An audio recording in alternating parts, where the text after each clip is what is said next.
Good morning. I want to talk a little bit about childhood without consequences in the movies.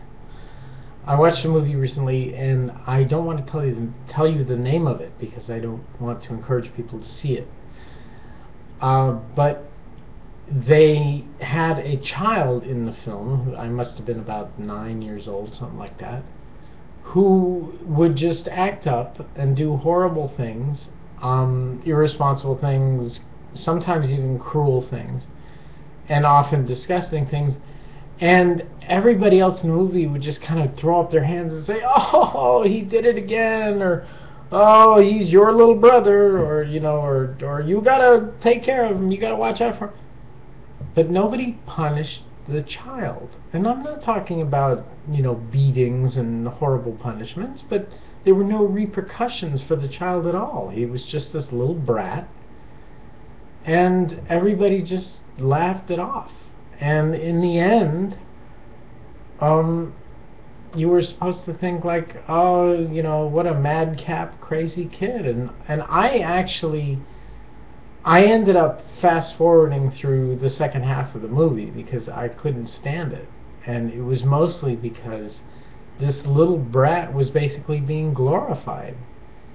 And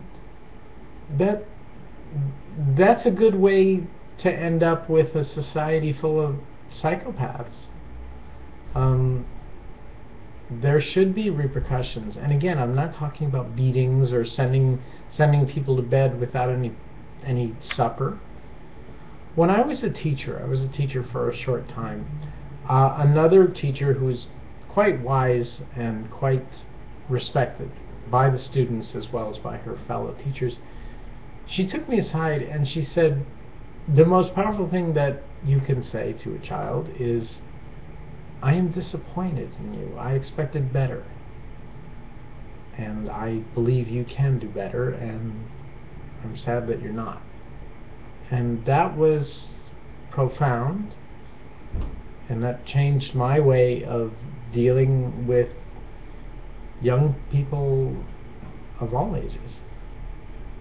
So I don't know, maybe it doesn't make a terribly powerful scene in a movie, but it has a very powerful effect, and I know that somebody saying that to me really kicks me in the gut. So anyway, again, I don't want to tell you what this movie was, but those are my thoughts on childhood without consequences.